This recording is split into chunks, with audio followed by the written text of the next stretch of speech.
Hello friends, good morning. আর এখন বাজে হচ্ছে সকাল 9:30। তো সকাল সকাল আজকে রেডি হয়ে বের হয়ে গেলাম। এখন যাচ্ছি ছোট সোনামাকে ডক্টরের কাছে নিয়ে। তো ওর একটু ঠান্ডা লেগেছে, সর্দি সর্দি, তাই নিয়ে যাচ্ছি। আর ঘুমের মধ্যে রেডি করে নিয়ে এসেছি, তাই মুখটা একটু গম্ভীর করে রেখেছে। আর এদিকে আমরা রোড ক্রস করব। তো হাজব্যান্ড আগেই চলে গেল রোড ক্রস করে। তো ও এদিক দিয়ে আসেনি, বলল যে গিয়ে আগে নাম লেখাবে, কেননা একটু দেরি হয়ে গেলে অনেক পেছনের দিকে চলে যায় আর তখন অনেকক্ষণ বসতে হয়। প্রথমের দিকে নামটা থাকলে ডক্টর আসতে আমরা দেখিয়ে চলে আসতে পারবো, এসে হাজব্যান্ড আবার ডিউটি যাবে। তাই ও হচ্ছে আগে চলে গেল। আর ছোট্ট সোনামা এক্সেলেটারে উঠতে খুব ভালোবাসে, তো ওকে নিয়ে আমি এদিক দিয়ে আসলাম।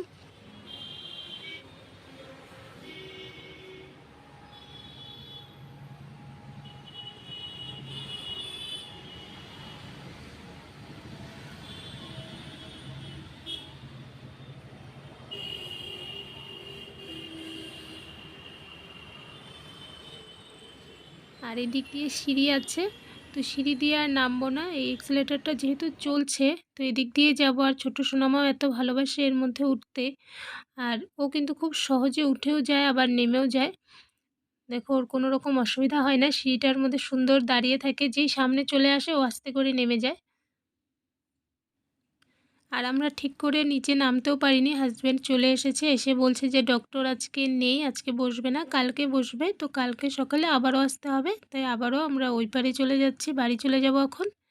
আর এই যে বাড়ি চলে এসেছি কিছুক্ষণ হলো। আর আমরা ওই বাইরে থাকতেই ফোন এসেছিল যে পার্সেল এসেছে, তো ঘরে দিয়ে গেছিলো রিম্পির কাছে। তো এই যে এই পার্সেলটা এসেছে, তো সিম্পি এসেই এটা খুলে দেখছে যে কি এসেছে। আর এখানে আমি কেকের বোর্ড অর্ডার করেছিলাম, তো এখানে ব্ল্যাক কালারের বোর্ডগুলো দেখতে বেশ ভালো লাগছিলো, অর্ডার করেছি। আর আসার পরে অনেক সুন্দর এসেছে বোর্ডগুলো দেখতে, দেখো কত সুন্দর গ্লেজ করছে। আর সিম্পিকে বললাম যে গুনে দেখতে ক পিস আছে, তো আমি 10 পিস অর্ডার দিয়েছিলাম। তো সিম্পি গুনে দেখছি যে ঠিকঠাক আছে কিনা।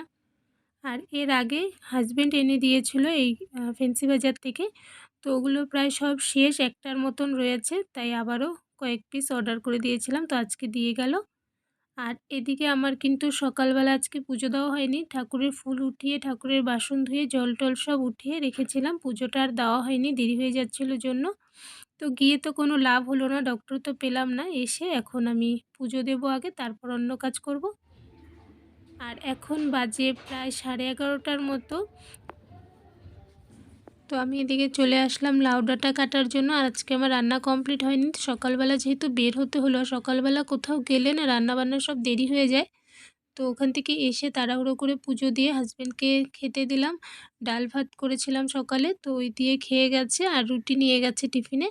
তো রান্নাটা বাকি রয়ে গেছে, তো এখন বাকি রান্নাটা করব। আর আজকে নিরামিষই রান্না করব।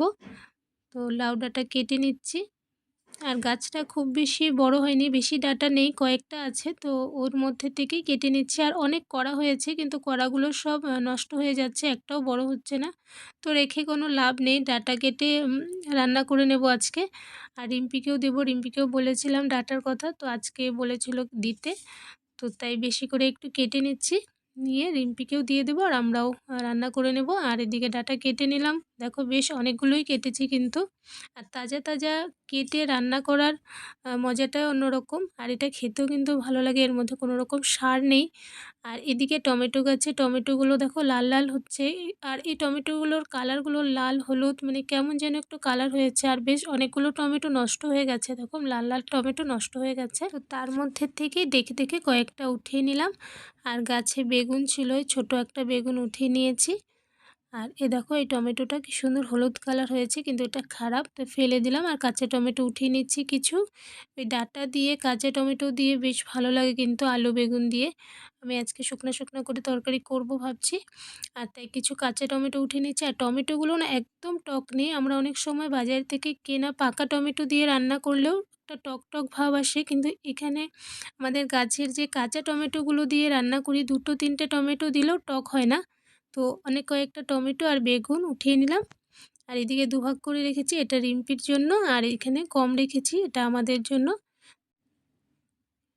আর এদিকে এখন বাজে হচ্ছে 1:30।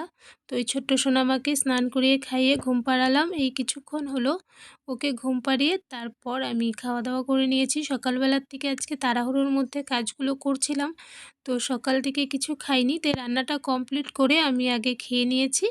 আর এখন শিম্পি দুপুরের ভাত খাচ্ছে। দেখো শিম্পির খাওয়া প্রায় হয়ে গেছে। আর এদিকে আজকে আমি বানিয়েছিলাম লাউ দিয়ে মুসুরির ডাল, এখানে আছে ঢেঁকি শাক, মিষ্টি কুমড়ো ভাজি আর লাউ চোচা বাটা করেছিলাম, এটা আমার খুব ভালো লাগে। আর এদিকে যেসব সবজি আমি বাড়ির থেকে উঠিয়ে নিয়েছি ওই সবজিগুলো দিয়ে অল্প মিষ্টি কুমড়ো দিয়ে শুকনো করে তরকারি বানিয়েছি। আর এখন বাজে বিকাল 5টা। তো বাইরে আসলাম আর শিম্পি এইমাত্র টিউশনে গেল। আর সে ছোট্ট সোনামাকে জুতো পরিয়ে দিচ্ছি, কেননা বাইরে ও মাটির মধ্যে দৌড়াদৌড়ি করে আর হাত পা পুরো মাটি করে ফেলে, তাই ওকে জুতো পরিয়ে দিলাম। আর এই দেখো চুলটা আঁচড়িয়ে বেল লাগিয়ে দিয়েছিলাম, বেলটা খুলে মুখে দিয়ে বসে আছে। মানে চুলটা বাঁধা যায় না, কোনো ক্লিপ লাগিয়ে দিলেও রাখে না, সব খুলে ফেলে। চুল বেঁধে দিলে টান দিয়ে খুলে ফেলে। বেলটা লাগিয়ে দিয়েছি আজকে, বেলটাকেও বারবার খুলে ফেলছে। তো ওকে অনেক কিছু বলে পটিয়ে মানে লাগানোর চেষ্টা করছি যাতে ভুলে যায় আর এটা না হাত দেয়, কিন্তু ও কোনোভাবেই রাখতে দিচ্ছে না। দেখো যতই আমি লাগিয়ে দিই ও বারবার খুলে ফেলে। এ দেখো খুলে ফেললো। তো কী আর করবো, ওকে নামিয়ে দিলাম নিচে। আর এবারে দেখো ফুল গাছ, এই ফুল গাছটাকে ও কখনো কিন্তু এভাবে করে ধরেনি, আজকে ফার্স্ট টাইম এই গাছটাকে উঠিয়ে ওই দিক থেকে ওদিক দৌড়াদৌড়ি করছে। কি সুন্দর একটা ফুল ফুটেছে আর এই কড়ি আছে ছোট ছোট অনেকগুলো। আর এই গাছটাতে এত সুন্দর ফুল ফুটে, যখন গাছটাতে 4-5টা ফুল ফুটে যায় একসঙ্গে তখন দেখতে অনেক ভালো লাগে। আর এদিকে জুঁই ফুলের গাছটার মধ্যে দেখো অনেক কড়ি এসেছে, বেশ প্রতিদিনই 2-3টে করে ফুটছে। আর এত সুন্দর সেন্ট বের হয় সন্ধ্যাবেলার দিকে, পুরো বাড়ি জুঁই ফুলের গন্ধে ভরে যায়। আর এইখানটায় দেখো আরও একটা চারা নিয়ে ও চলে আসলো। এটা হচ্ছে এলাচের চারা, আমি এনেছিলাম বেশ অনেক দিন আগে, 2-2.5 মাস হবে। তখন গাছটা পুরো শুকিয়ে গেছিলো, রেখে দিয়েছিলাম এক সাইডে। তো আজকে বের করে দেখলাম যে একটু একটু পাতা বের হচ্ছে আর নিচের থেকে ছোট ছোট 2-3টে চারা আছে। তো এই শুকনা যে পাতাগুলো আছে এগুলোকে আমি কেটে বাদ দিয়ে দেবো, গাছটাকে একটু পরিষ্কার করে দেবো। আর এটাকে বের করে রেখেছিলাম আর ও দেখেছিল। আর এই দেখো এটা নিয়ে টানাটানি শুরু হয়ে গেছে, মানে আমি কাজ করার আগে ও কাজ করতে হবে। দেখো কেচি ধরছে, একবার গাছ নিয়ে যাচ্ছে। তো কোনোভাবে গাছটাকে আমি পরিষ্কার করছি ওর হাত থেকে নিয়ে নিয়ে বাঁচিয়ে বাঁচিয়ে।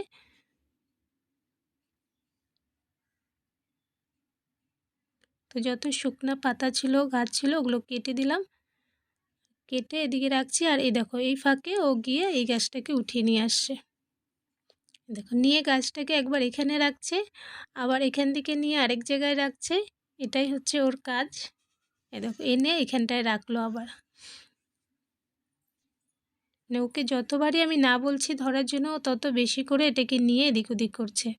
আর আমি যেহেতু গাছ নিয়ে কাজ করছি তো ওরও কিছুটা কিছু কাজ তো করতেই হবে। আর তাই এই দেখো এই গাছটাকে নিয়েই ও এদিকে যাচ্ছে ওদিকে যাচ্ছে, একবার রাখছে একবার নিচ্ছে, এই হচ্ছে ওর কাজ। জানি না আজকে গাছটার কী অবস্থা হবে, গাছটাকে নিয়ে ও যা শুরু করেছে জানি না গাছটা আজকে কী অবস্থায় থাকবে। এই দেখো এবার আবার এটাকে বারান্দায় নিয়ে এসে বসলো। আর এই গাছটার গোড়াতে মাটি নেই, মানে মাটি অল্প আর বেশিরভাগটাই গাছের পাতা, শুকনো পাতা। আর এই গাছটা নাকি এভাবে করেই রাখতে হয়, তাতেই ভালো হয়। আর যে কারণে গাছটা একদমই হালকা, গাছটার মধ্যে যেহেতু মাটি নেই খুব একটা ভারী হয় না। তো ও খুব আরামে এটাকে নিয়ে এদিক ওদিক করতে পারে। আর আমি ওটা রাখতে গেলাম উপরে উঠিয়ে, আর ওই ফাঁকে ও এসে কেচি নিয়ে এখানে কাজ শুরু করে দিয়েছে। তো ওকে বললাম যে এই পাতাগুলো ফেলে দিতে, ও নিয়ে দেখো পাতা ফেলতে গিয়েছে। আর এখানে সব জাবড়াগুলো রাখা হয়, মানে যেগুলো শুকনো পাতা, কাগজ, প্লাস্টিক সব রাখা হয়, তারপর জ্বালিয়ে দেওয়া হয় একসঙ্গে। তো ওগুলো ফেলে এসে আবারও গাছ লাগে। দেখো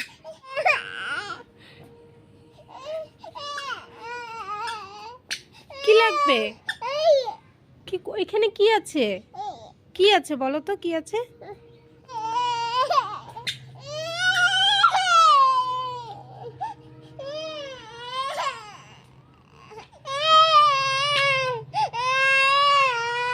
আচ্ছা দিব, আসো কোলে আসো, কোলে আসো। গাছগুলোকে আমি ওর উৎপাতের হাত থেকে বাঁচানোর জন্য উপরে উঠে রেখেছিলাম, কিন্তু দেখতেই পেলে যে ও কীভাবে কান্না করছে আর আমাকে ধরে টানছে বারবার গাছগুলো পেরে দেওয়ার জন্য। তো তো না পারতে এই যে এই ফুল গাছটাকেই পেরে দিলাম। ওই গাছটা তো অনেকটাই ছোট, আর ছোট ছোট চারা বের হয়েছে মাত্র। তো ওই চারাগুলো ভেঙে ফেললে নষ্ট হয়ে যাবে, তাই এই গাছটাকেই দিলাম। এই দেখো আবারও শুরু হয়ে গেছে সেম। এই গাছটাকে নিয়েও একবার যাচ্ছে এখানে, দেখো মাঝখানে এনে রাখলো, যেখানে আমি আগে গাছটাকে কেটেছিলাম ওখানে রাখলো। রেখে আবার এই দেখো এখানে যে ওকে বলেছিলাম পাতাগুলো ফেলে আসতে, তো কিছু কিছু রয়ে গেছিলো ছোট ছোট, ওগুলো দেখে মনে পড়েছে আবার এগুলো উঠিয়ে মানে এখন ফেলে দিয়ে আসবে সুন্দরভাবে। এই দেখো উঠিয়ে নিয়েছে, আবার ওই সেম জায়গাতেই ফেলেছে, অন্য জায়গায় না, কিন্তু সেম জায়গা মতো নিয়েই ফেলে দিচ্ছে। এত কাজ করতে পারে ছোট্ট সোনামা, কি আর বলবো। আমার আর কাজ করার দরকারই পড়ে না, সব কাজ করে ফেলে, পরিষ্কার পরিচ্ছন্ন করা সব করে ফেলে। আবার গাছ নিয়ে শুরু করে দিয়েছে। তো বললাম যে ওখানে রাখতে, ওখানে নয় এখানে এনে রাখলো। রেখে আবারও ওই দেখো পাতাগুলো পড়েছিল আরও কয়েকটা, তো দেখে আবারও মনে পড়ে গেছে যে বাকি আছে, আবারও ওই গাছটাকে সরিয়ে ওই দেখো পাতাগুলো ফেলছে উঠিয়ে। সুন্দর করে সব পাতাগুলো হাতে জমিয়ে নিয়েছে, নিয়ে আবার এই গাছটাকে জায়গা মতো রেখে তারপর এই যে পাতাগুলো ফেলে আসলো। এসে আবার ওই যে সেম গাছটা নিয়ে, আজকে জানি না লাস্ট পর্যন্ত এই গাছটা থাকবে কি থাকবে না, বুঝতে পারছি না ঠিক। আর এখন বাজে হচ্ছে রাত্রি 8টার মতো। তো হাজব্যান্ড এই কিছুক্ষণ আগে ডিউটির থেকে আসলো, এসে হাত মুখ ধুয়ে ফ্রেশ হয়ে এখানে কিছু কাঁচা চানা আর কাঁচা মুগ ভেজানো ছিল, তো কালকে ভিজিয়েছিলাম, সকালবেলা জল ঝরিয়ে রাখাতে মুগগুলোতে একটু গাজা বের হয়েছে। তো ওগুলো নিল, আর ওর মধ্যে কাঁচা পেঁয়াজ, কাঁচা লঙ্কা, টমেটো সব কুচি করে দিয়েছে, অল্প লবণ দিয়েছে, দিয়ে এটাকে মিক্সড করছে। আর সঙ্গে মানে আমার ঘরে 2 মেয়ে এত কাজের আর কি বলবো। তো এখানে হাজব্যান্ড এগুলো রেডি করলো, শিম্পি এসে একটু নেড়ে চেড়ে মেশাচ্ছিল। তো হাজব্যান্ড নিয়ে আবার ওটাকে থালা দিয়ে ভালো করে একটু ঝাঁকিয়ে নিল। আর এবার টেস্ট করার পালা। শিম্পি প্রথমে টেস্ট করে দেখছে যে সব কিছু ঠিকঠাক আছে কি না। খেয়ে বলল ঠিক আছে, কিন্তু লবণটা একটু কম মনে হচ্ছে, একটু লবণ লাগবে। তো হাজব্যান্ড এবার চেক করে দেখবে যে ঠিকঠাক বলেছে কিনা শিম্পি। তো হাজব্যান্ডও খেয়ে দেখলো যে লবণটা একটু কম হয়েছে, আর তাই এর মধ্যে অল্প বিট লবণ দিয়ে দিল যাতে টেস্টটা ভালো হয় আরও বেশি। তো প্রথমে একটু প্লেন লবণ দিয়েছিল, এবার বিট লবণ দিল যাতে টেস্টটা অনেক বেশি ভালো হয়। দিয়ে আবারও মিশিয়ে চেক করছে শিম্পি যে ঠিক আছে কিনা। আমি একটু নিয়ে নিলাম টেস্ট করে দেখার জন্য যে কেমন বানিয়েছে, আমার খুব একটা ভালো লাগে না, তাই একটু টেস্ট করলাম শুধুমাত্র। আর এদিকে বাকি যে চানা আর মুগ ভেজানো ছিল এটাকে বয়েল হওয়ার জন্য বসিয়ে দিচ্ছি, সকালবেলা শিম্পির টিফিনে বানিয়ে দেবো রুটির সঙ্গে। আর চানাটা বয়েল করা থাকলে সকালবেলা টিফিন বানাতে কিন্তু অনেকটা কম সময় লাগবে, আর তাই চানাটাকে বয়েল করে রাখছি।